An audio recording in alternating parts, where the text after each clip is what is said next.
আহ্বান জানাচ্ছি আজকের অনুষ্ঠানের মধ্যমণি আজকের অনুষ্ঠানের প্রধান অতিথি সাতক্ষীরা জেলা বিএনপি বারবার তিনি সাতক্ষীরা জেলা বিএনপিকে আঁকড়ে ধরে সাতক্ষীরা জেলা বিএনপি অভিভাবকের দায়িত্ব পালন করেছেন, যিনি জেলা বিএনপির সাধারণ সম্পাদকের দায়িত্ব পালন করেছেন, জেলা বিএনপির সভাপতি এবং আহ্বায়কের দায়িত্ব পালন করছেন। এখন আমরা এই পর্যায়ে বক্তব্য রাখার জন্য বিনীতভাবে আহ্বান রাখছি সাতক্ষীরা জেলা বিএনপির সংগ্রামী আহ্বায়ক ছাত্র দলের প্রতিষ্ঠাকালে ছাত্র দলের এর ফাঁক দিয়ে ছাত্র দলের অন্যতম সদস্য সাতক্ষীরা জেলা বিএনপির সংগ্রামী আহ্বায়ক সাবেক মন্ত্রী এম মনসুর আলী সুযোগ্য পুত্র জনাব এইচ এম রহমতুল্লাহ পোলা, জনাব এইচ এম রহমতুল্লাহ পোলা। শহীদ রাষ্ট্রপতি জিয়াউর রহমানের 34তম স্বাধীনতা উপলক্ষে জেলা জিয়া পুরস্কার আয়োজিত আজকে এই অনুষ্ঠানের সম্মানিত সভাপতি ধন্যবাদ পাঠ বিশেষ অতিথি হিসেবে আছেন আমার এই জেলা বিএনপি সম্মানিত সদস্য সচিব আবু তাবরুক, উপস্থিত পরিষদের নেতৃবৃন্দ, প্রিন্সিপালবৃন্দ এবং আপনার প্রশাসক, বিভিন্ন কর্মজীবী দলের নেতৃবৃন্দ, আসসালামু আলাইকুম। আজকে সবাই রাষ্ট্রপতি জিয়াউর রহমানের বিভিন্ন সময়ের বিভিন্ন ভূমিকার কথা উল্লেখ করেছেন। একটি কথা বলতে চাই, উনি যেসব ভূমিকাগুলো অবতীর্ণ হয়েছিলেন এইসব ভূমিকাগুলো ছিল হয়তো শাসন ব্যবস্থা বাচ্চা মানুষ যখন জর্জরিত, সেই সময় সিপাহী জনতা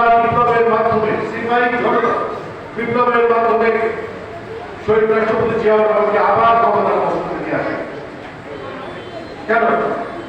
নিশ্চয়ই বাংলাদেশের সিপাহী জনতা বুঝতে পেরেছিলেন এই লোকটির দেশপ্রেমী, এই লোকটি সৎ।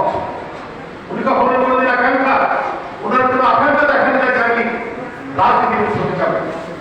দেখেন, তা না হলে ওনাকে ক্ষমতায় বসানোর পরে উনি এটাও দৃষ্টান্ত সারা পৃথিবীর ইতিহাসে যে একজন সামরিক অফিসার ক্ষমতা পেয়ে উনি বহুদলীয় গণতন্ত্র উপহার দিচ্ছেন।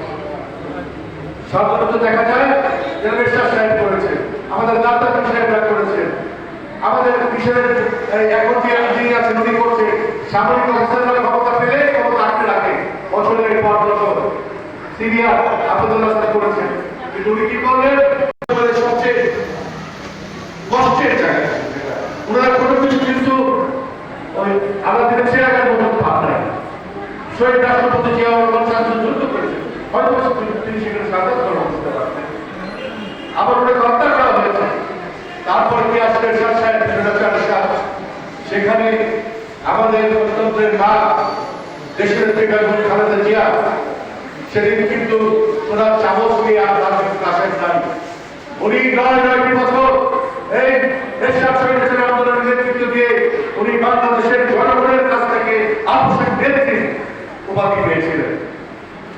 এবং আমরা 91 সালে ক্ষমতায় আসতাম, কেউ ধারণা করতে পারে নাই যে বিএনপি ক্ষমতায় আসবে।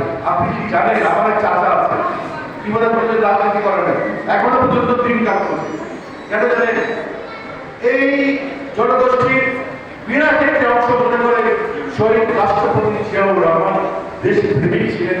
শহীদ রাষ্ট্রপতি জিয়াউর রহমান একজন সৎ ব্যক্তি ছিলেন।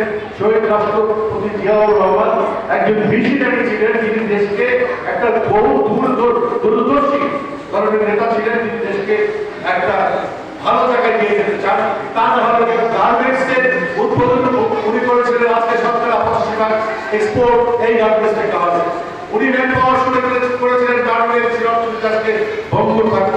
উনি খাল কাটাতে শুরু করেছিলেন, কিন্তু সেটা আর ওইভাবে চলে না। কিন্তু খাল কাটাতে যদি অভাব থাকতো, আমাদের এই বন্যা নিয়ন্ত্রণ করতে পারতাম এবং সেচ প্রকল্প করতে পারতাম।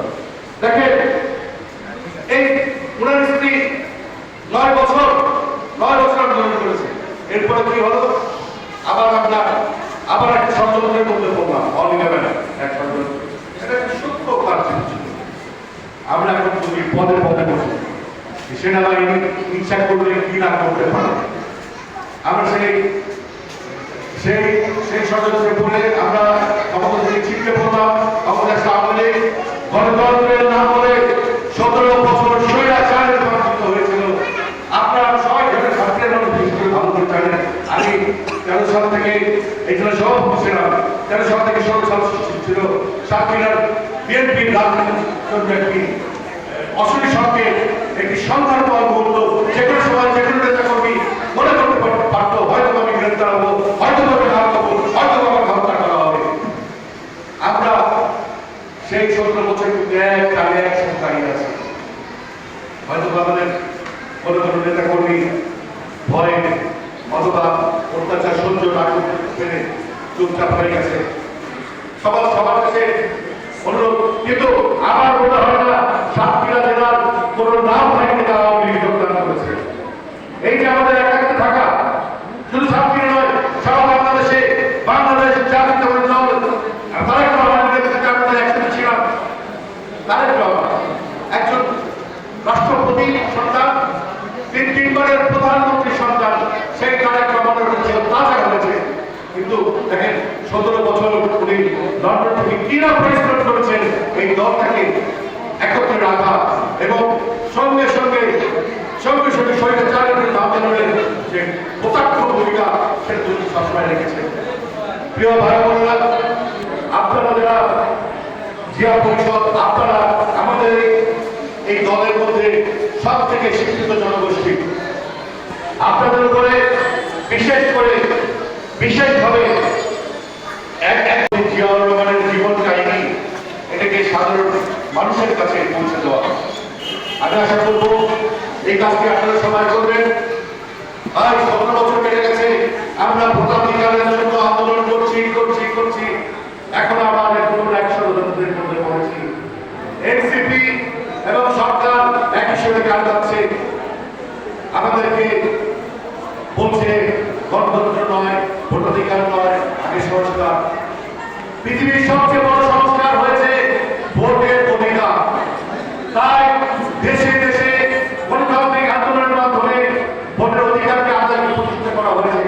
ভোটের অধিকার সবচেয়ে বড় সংস্কার কেন? আপনি যদি ভোটের অধিকার থাকে অন্তত 5 বছর পর জনগণের কাছে আপনাকে জবাবদিহি করতে হবে আপনি কি কাজ করছেন। আপনি দায়বদ্ধ থাকেন। সেই সংস্কারকে বাদ দিয়ে সংসদের মাধ্যমে নির্বাচনকে বিলম্বিত করার চেষ্টা করছে আমাদের ভারপ্রাপ্ত চেয়ারম্যান জনাব তারেক রহমান বলেছেন ডিসেম্বরের মধ্যে নির্বাচন দিতে হবে। আবার বলেছেন হতে হবে। আপনারা প্রস্তুত থাকুন। আপনারা না হয় আরেকবার এই ভোটের অধিকার। আরেকটি কথা বলেছেন, একসাথে বলবো আমরা, এটা উনি যে করেছেন আমরাও এটা একইভাবে করি। আমি বলি এটা আবার বলবো করবেন, দিল্লি নয় অন্য কোনো দেশ, সবার আগে বাংলাদেশ। সবাই বলবেন দিল্লি নয় অন্য কোনো দেশ, সবার আগে বাংলাদেশ। আসেন আমরা সবাই মহান আল্লাহ তাআলার কাছে শহীদ রাষ্ট্রপতি জিয়াউর রহমানের আপনার কামনা করবো। আর সাথে মনে রাখবেন, আমরা শুধু জাতির ক্রান্তি করবে এই দলকে সবসময় দাঁড়িয়েছে সাধারণ মানুষের বলতে। যদি নির্বাচন হয় ইনশাআল্লাহ এই দলকে আবার নির্বাচিত হয়ে সাধারণ মানুষের জন্য কাজ করবে, সাধারণ মানুষের রক্ষা করবে। আমাদের মধ্যে কেউ যদি ভুল ভ্রান্তি করে থাকে, দলের ভাবনার ভাবমূর্তি নষ্ট করে থাকে, তাদেরকে আমি হুঁশিয়ারি করে যে বলছি, দলের ভাবমূর্তি নষ্টকারী কাউকে আমরা কিন্তু ছাড় দিব না, একদম টোটালি ছাড় দিব না। ধন্যবাদ সবাইকে কষ্ট করে আসার জন্য। বাংলাদেশ জিন্দাবাদ, বাংলাদেশ জাতীয়তাবাদী দল জিন্দাবাদ। ধন্যবাদ।